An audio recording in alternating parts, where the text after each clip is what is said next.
we focus on helping you claim what's rightfully yours, your health and your freedom. We explore the three main areas of health: the physical realm, the biochemical realm, and the mental and emotional realm. We also explore all the areas of lifestyle we can find that will help you live more abundantly, regardless of where you're starting. And remember, in life, you'll either make excuses or create results. You choose.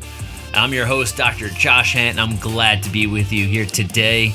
Make sure to head on down to the show notes and click on the link to join our tribe of human-powered life heroes, where we'll update you on new shows, events, product launches, and so much more. Now, it's time to enjoy the show.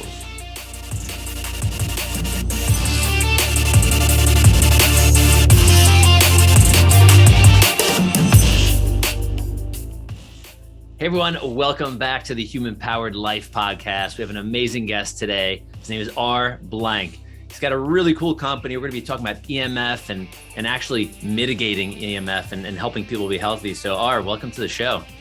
Thank you so much. It's a real pleasure to be here with you, Dr. Josh.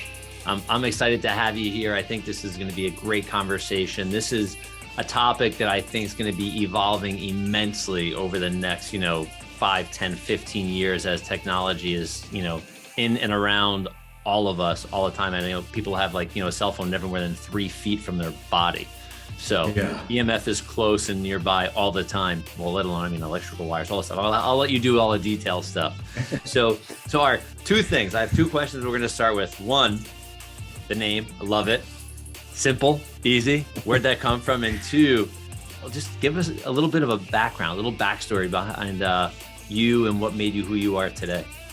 Sure. Okay. So, well, I guess the answer to both is my father. My father was Dr. Martin Blank, who was one of the world's leading scientists in the area of EMF and health effects. And R is a nickname that he gave me when I was growing up, and it's stuck. He was very into crossword puzzles, and there's layers, multiple layers at which that nickname is very clever. Right. And then cool. I like it already.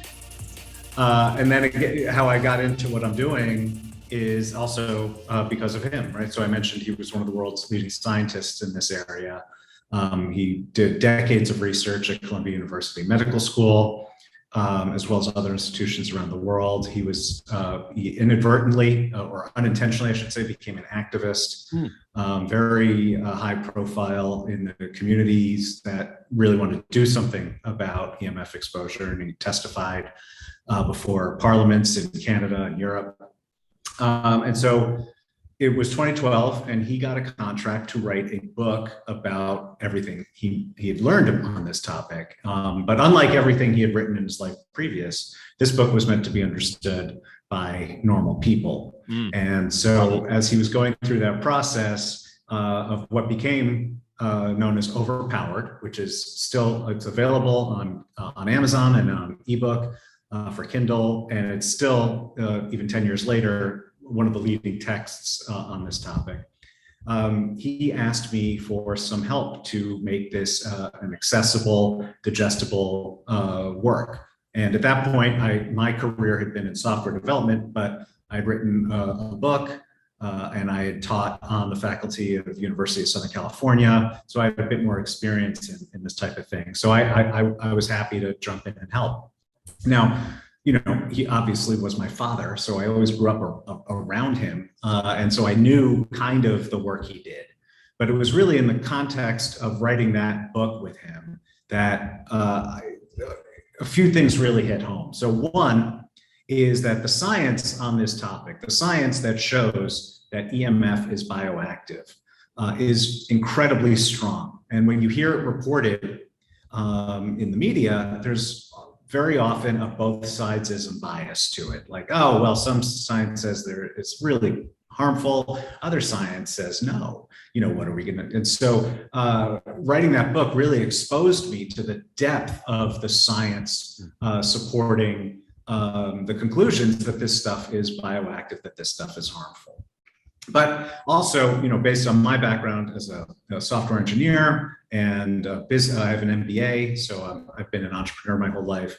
I kind of took that frame to it and realized, well, the stuff that emits this stuff, and I should probably in a second get to explaining that, but the stuff that emits EMF forms the entire basis of modern society and modern economy. So you can't use a cell phone, obviously, without exposing yourself to EMF. You can't refrigerate your food without exposing yourself to EMF. And so you're not going to get rid of it. You're not going to regulate it away. There is no future of society that does not feature EMF exposure as part of it.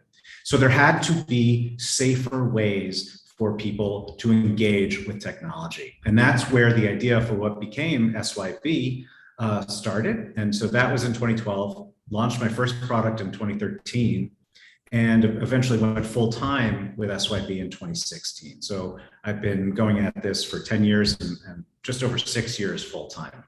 Wow. And that's really interesting, just being exposed, as a young man, like through all of this and starting to learn and learn and learn. I mean, it must have been, like, as I was a chiropractic kid, born into a chiropractic family. So my perception of the world was different than people that grew up in a very allopathic world. And then you're in this tech world where people are like, oh, EMF, fine. This is fine. All of this, don't worry about it. And then you're going, but I know it's not good for you. Like, because I know the real stuff. So what was that like? Was there as a young adult, like, did you have conversations? Were you surrounded by people, like friends that understood what you were learning, or were they going, Yeah, this became a bit more of an issue. As I mentioned, I was in software engineering. I had a software engineering firm, and that was in Los Angeles, which obviously California, still to this day, the center of the tech industry. There's probably not an audience in the world less receptive to this message than the people I worked around. And I remember it was a thing in my office because I wouldn't allow a microwave oven in the office. And new employees would come on and they would have to, they'd have to learn through somebody else why that was, and you can't complain about it. But it was kind of mind-blowing to see just this stubborn refusal to acknowledge even the possibility that this stuff is harmful, because everyone, and I'd grown up in this and developed my career in this perception as well, where and it's a little different today, I think, but back then, everything that came from tech was good. It was cool. You wanted more of it. You wanted the newest thing, because what tech was doing for the world was so awesome and so beneficial.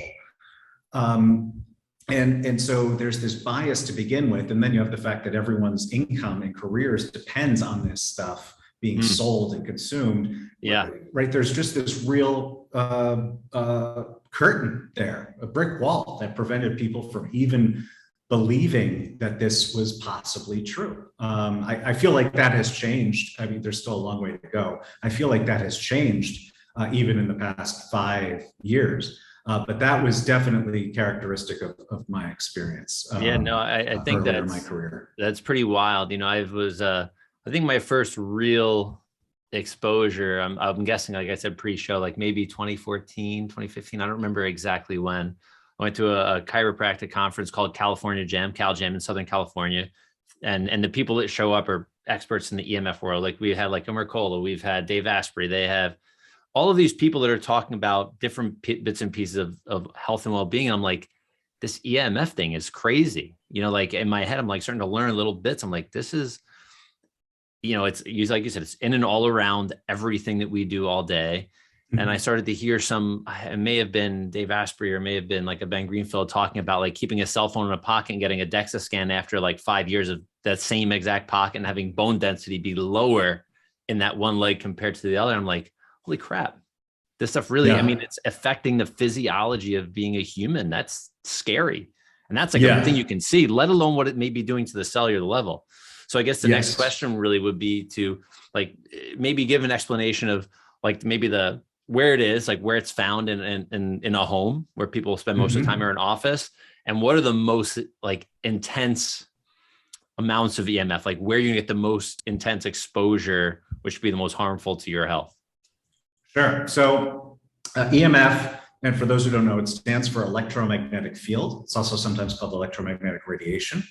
It exists on a spectrum, right? So there's all different kinds of EMF, and one kind that everyone's aware of and that has been on the planet since the planet existed is sunlight. So sunlight is a form of EMF, and that sits right at the middle of this spectrum. Now, there's certain forms of EMF with even more energy than the sun, and that those are called ionizing. And that includes things like X-rays and gamma rays. And everyone knows those are incredibly harmful, even in incredibly small doses, which is why when you get a dental X-ray, right, they cover you in lead and leave the room while it's happening, because everyone knows this is really dangerous. Yeah. So then there are the forms with less energy than sunlight. And those are called non-ionizing forms of EMF radiation. And for a long time, it was believed that this stuff was benign, that it had no impact on life. Now, now, of course, as we're talking about it, we'll get into more, that assumption turned out to be false. But these forms of non-ionizing EMF radiation come from everything that communicates wirelessly. Okay. So that includes cell phones, Wi-Fi, Bluetooth, radio, television. Yeah, exactly. And then also everything that runs on power, more so AC power than battery power. Although, it is both, but the bigger issue in most contexts is AC power. So that includes obviously power lines, the wiring in your home, blenders, refrigerators, even dumb refrigerators, right? All of these are sources of EMF in our lives. Now you asked, and by the way, I should be clear, generally when people like me, or as you mentioned, Mercola or Asprey, when we're talking about EMF, we're talking about these non-ionizing forms, the forms that come from modern technology that used to be thought to be safe, but now science shows us isn't. Okay. Now, in terms of the biggest forms, or I should say the biggest sources of individual exposure, a lot will depend on somebody's the characteristics of some individual's individual life. But there are some broad rules, I believe, that you can draw. So one is cell phones in pockets or bras. So one characteristic of EMF is that the power diminishes exponentially with distance. So if you have a phone and it's an inch away from your body, and then you move it, so now it's 2 inches away, you've cut the power of that exposure by 75%.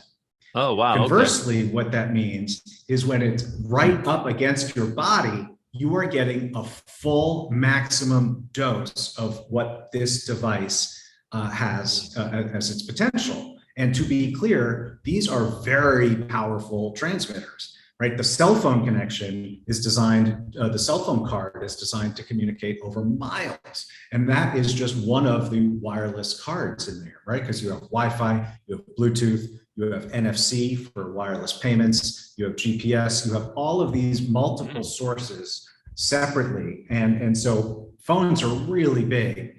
And when you're carrying it in your pocket or in your bra, as many women do at the gym, you are getting a huge dose of it. And when you are carrying it in your pocket, you're generally doing so for extended periods of time, generally every day or most days.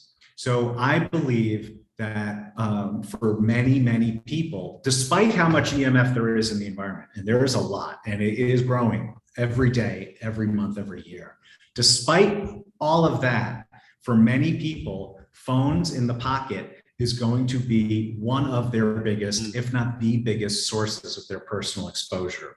And what that means is not carrying or stop carrying your phone in your pocket is one of the best changes, biggest differences that you can make in your own personal exposure. So that's the big one that I tell people all the time. So I guess I guess when we get into the products now for a second, because as my wife, purse, no problem. Like it's not on her body. It's usually in our bag, or if it's not, like even me when we're home, like it's not on us, it's on a counter somewhere. Even when I'm in my office, it's not on me. It's there on a counter. So what would we do? Like, not that we all need our cell phones, but for the most part, everybody will say they need their cell phone. So I can't not have it when I'm out and about. What do we do? Right. Well, so the first thing is, if you can, put it into airplane mode. Now, that means you won't get calls or texts, but you can always just take it out of your pocket, turn off airplane mode, check, and then reply to anything that needs a reply, and then put it back into airplane mode. When your phone is in airplane mode, virtually all of the EMF emissions are disabled. Oh, so wow. It becomes much, much safer. And in general, because as you know, and your audience is about to learn, my company, we make and sell EMF protection products, and they can serve a really important purpose. And we're about to talk about some of them. But the best in any instance where you have the option to eliminate the source of EMF, that is the best form of protection. Because no EMF protection product that exists is 100% effective. So turning it into airplane mode is the best option. Now, for those who can't, I make a few different products. One of them, which is my most popular now since I launched it 5.5 years ago, is my phone pouch. And the pouch is, and I apologize for not having my props handy. They're going to be able to go to the website very easy on their phone, I'm sure. Yeah, or a hardwired desktop computer. It works there too. But the phone pouch, it's a pouch that you put your phone in. The back of the pouch has radiation shielding. The front doesn't. And then you put your phone in the pouch, and then you put the pouch on your belt or in your pocket, and that will deflect radiation away from your body while still allowing your phone to work. All of my products, which with the exception of my headset products, which I can explain separately, all of my products use radiation shielding, which is universally accepted. It's demonstrable, it's measurable. Ever since Michael Faraday invented the Faraday cage, I was going to say Faraday years ago. Yeah. So what he showed is that if you weave conductive metals into certain patterns, you can block and deflect EMF radiation in the opposite direction, working very much like a window shade works on sunlight. And again, this is demonstrable, this is measurable. You can use a meter at home to see how well this stuff is working. Yeah. And so all of my product, because if people go out and they look for, they just Google EMF protection, there will be a lot of different options out there. There will be harmonizers, there will be pendants, there will be crystals and gems. And I never tell people not to use that stuff. I'm just pointing out that the type of protection that my company makes is actually the claims that I make and that my company makes are testable in a lab and testable at home by consumers with meters. And so I feel like that's an important differentiator between my product catalog and some others. So every product in my catalog is based on this type of shielding. Okay, that's cool. So, I've asked this question to others and that are in your world, and this has got to be maybe now 2 years. We had the meter people come, they just, without swapped our meter out to a smart meter. All right. And, I'm like, crap, this, I don't want this Wi-Fi. I don't want all of this stuff. And it happens to be by our bedroom wall. Right. So we've done some mitigation, but what would be the best solution? For someone like me or anybody in the audience that has had, they throw a smart meter outside their house, maybe it's in a bedroom or in an office, and they just don't want to be exposed the whole time. Is there something that you have that I could say, great, let me put this on it and so as a first step, I would encourage, I'm sure you did, but your listeners who might be in the same situation, to contact their utility and see if it can be removed. It's not always possible. Sometimes they basically force you. Sometimes, though, it is possible, and you'll have to pay some kind of monthly fee on top of your utility bill, but you can have it removed. If you can't have it removed, then I make a product that my customers use for this purpose. It's called the poster frame liner. And we call it the poster frame liner because that was originally what it was designed for, right? It's pre-cut into these shapes that are the sizes of common poster frames. So that you can apply EMF shielding and make it look like art. So you can, but you can use it without that too. You can just put it on the wall, and that's what a lot of my customers use if they have smart meters hanging outside their home.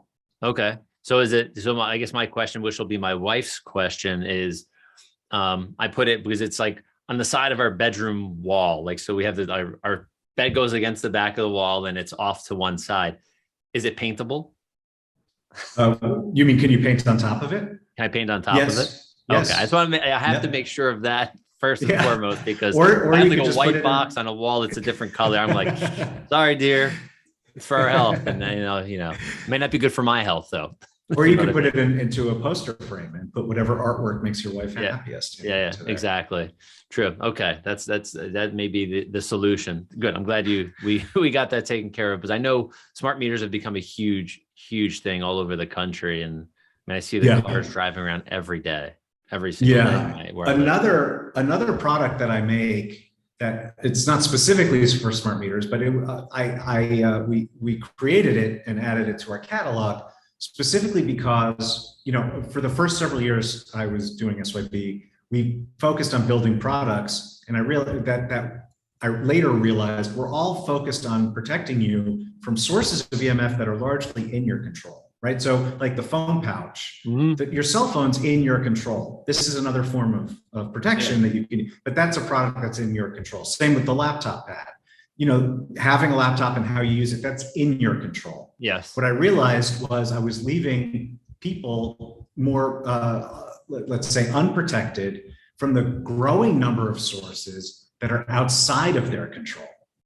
And for that, think of just how many cell phone towers. I mean, looking out this window here, I can see 4 cell phone towers.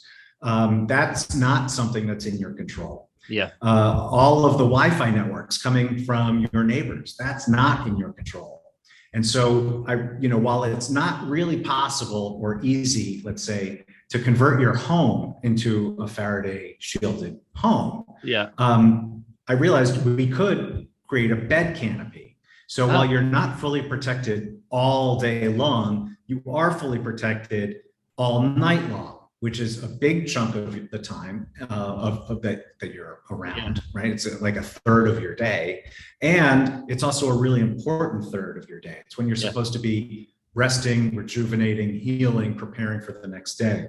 So we now make and sell a few different styles of bed canopies that form a full 360 by 360 degree cage, in effect, around your bed and give you that level of protection, regardless of whether it's nearby cell towers or Wi-Fi networks or smart meters. That's a great solution.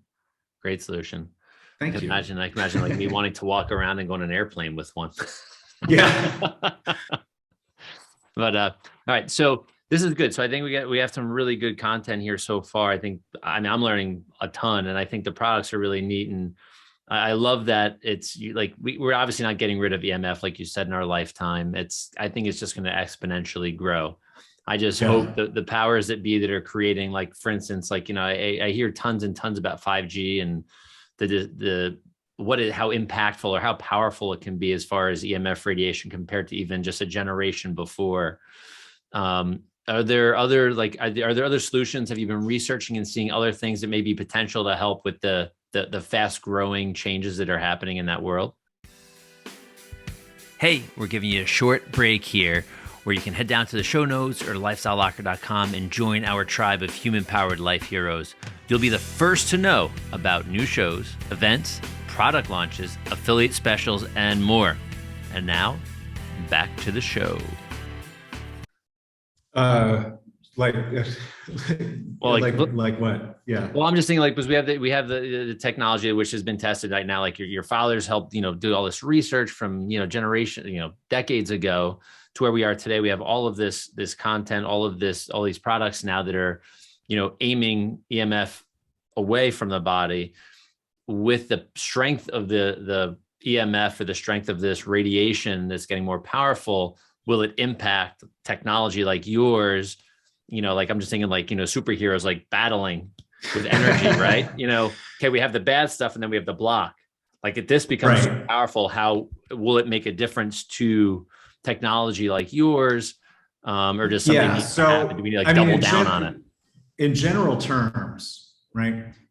Even as they add more and more and more EMF into the environment, everything you can do to reduce your EMF exposure is going to help you. So even though, if you're just using my phone pouch, but there's more and more EMF around you every day, it's still beneficial to use the phone pouch. Or even if you're just turning your phone into airplane mode, but there's more and more EMF around you and you're still being exposed to it, it's still beneficial to turn your phone into airplane mode, because there is a demonstrated dose response relationship between EMF exposure and health risks. So that is my answer to that question. I would underscore, right, that this stuff is being rolled out incredibly recklessly. And we could do a whole separate show about the failures of EMF regulations. But to keep it kind of short, to pick one example, is these AirPods or any Bluetooth headset that is now incredibly popular, right? And to be clear, Bluetooth is basically the same as Wi-Fi, just with lower power. But people are carrying them in both ears, proximal to the brain, for hours at a time, often with the phone elsewhere on their body. There has obviously been no long-term research into the health effects of Bluetooth headphones, because they haven't existed. You pointed out earlier, there's certain physiological characteristics that you can measure after just a couple of hours or a day or two of use. But a lot of the more serious diseases that people are most worried about, these take 5, 10, 15, 20, even 30 years to develop.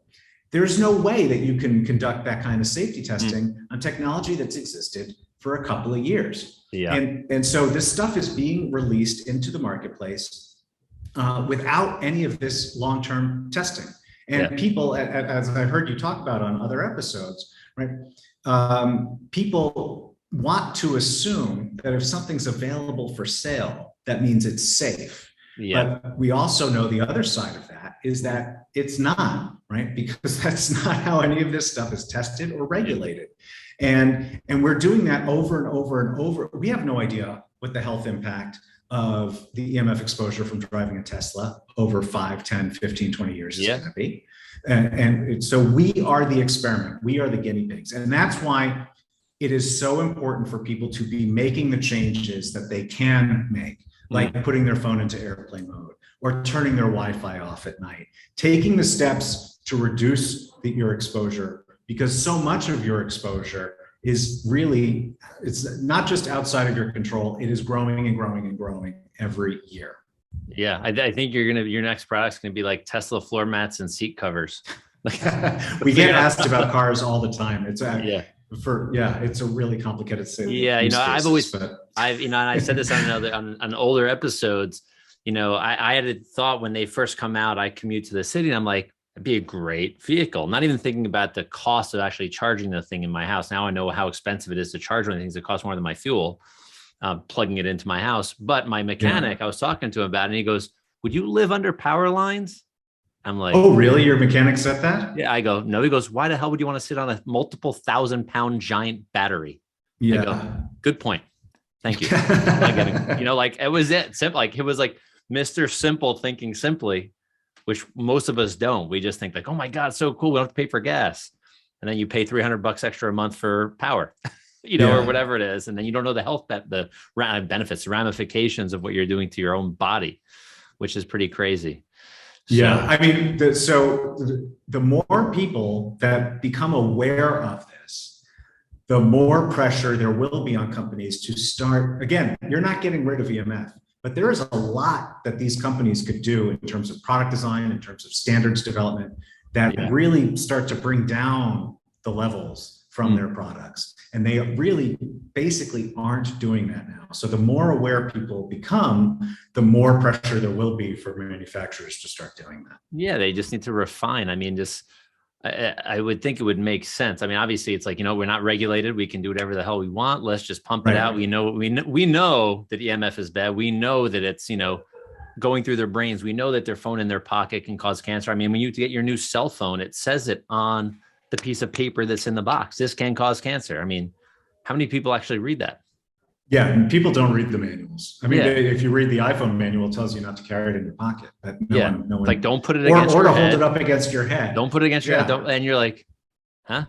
Like, isn't it literally designed to be held up against my head? Like, isn't that exactly how it works? So so I want to just jump back, because where cell phones are like probably the most popular piece of technology that people use around the world.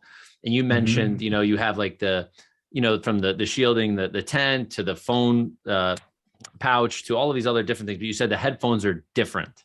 The technology you use. Can you just talk a little bit about what they are? How Sure. that works? So I have two kinds of headphone products. One is called air tubes. And again, I do happen to have a prop available. There we go.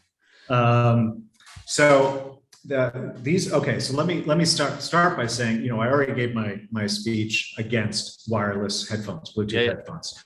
Don't use those. And we already talked about don't hold the phone up to your head. So that leaves using wired headphones or speakerphone. Speakerphone is great if you're in an environment like where you can get away with it. If you're out among a lot of people, that isn't practical. So that leaves wired headphones. And wired headphones, even the traditional standard kind, are much, much, much safer than Bluetooth headphones or holding the phone up to your head. So I do not want to discourage people from using standard wired headphones. The issue comes is that because they are wired headphones, they literally have wire in them. They can conduct a portion of your cell phone radiation along the wire up into the earpiece and right near your brain, like an antenna. Exactly. So we make air tube headphones, which at a point along the wire, the sound gets converted from being conducted over wire to being conducted over air. So you can't, the EMF is no longer conducted over that portion of the headset. And that is a great way to actually cut off the radiation. The downside is that audio conducted over air doesn't sound as good as audio conducted over wire. Fair enough. So I use this, that's why I had it handy. I didn't even need to prep it as a prop, right? I use this all the time for phone calls and for listening to podcasts, but I wouldn't listen to music on it, for instance, or I probably wouldn't even watch a video on it. And so that's where what we call the hard comes in. And the hard is an adapter. And what that allows you to do is you plug the hard into your phone, and then you plug whatever pair of headphones you want into the hard. And inside the hard, there's a pack of dielectric gel. And what that does, the way it's wired through that dielectric gel, the gel absorbs that stray radiation I was talking about and converts it to a tiny imperceptible amount of heat, which then dissipates. So the hard allows you to turn any headset into an anti-radiation headset. And in fact, not only does it not degrade the sound quality, it improves the sound quality. In fact, that's how the product was originally invented and designed, was as an audio quality enhancer, because all of that EMF radiation, that's basically a form of static on the sound signal. Yeah, the noise people hear. So by stripping it off of the wire, you're actually improving the sound quality. So the hard is a fantastic product because it gets you the radiation protection while actually improving the sound quality of your experience. I think that's actually pretty neat. I like that because, not like you said, people buy these high-end headphones because they sound good. They may not be good for you, but the sound quality is great. So you have a piece of technology that can probably even take a moderate pair of headphones and make them sound like the high-end headphones that they wanted to buy. Yeah, which is pretty neat. Thank you. So let's just finish up here with this segment. So, where's the best place for people to find you? Oh, sure. Shieldyourbody.com. So that's shieldYourBody, all one word, .com. Or if you prefer social, where our handle is Shield Your Body on YouTube, Facebook, Instagram. And I think that's it. Those are the big ones for us. The biggies. All right, perfect. So Yeah. everybody, make sure you scroll down the show notes. We'll have all of those links, all the details for you. And make sure you hang on in just a minute and go to lifestylelocker.com, find this episode, and you'll see part 2, the video, which will be coming up in just a minute. All right, this has been awesome. I love learning. Thank you so much. You're very welcome. Great guest. And I think people are going to be heading over to your store to so they can put their phones in the pockets in a healthier way. So I appreciate you, brother. Thanks, man. I really appreciate it.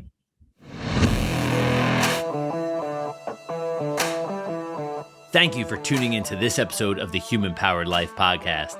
Make sure to head over to lifestylelocker.com to check out all the details on the show and to watch part 2 of this episode, which is only in video format. We also have this audio portion in video format if you want. Once again, I'm your host, Dr. Josh Hant, for the Human Powered Life podcast, and I'm looking forward to staying connected with you as a Human Powered Life hero. Remember to join the tribe, and we'll see you soon. Bye-bye.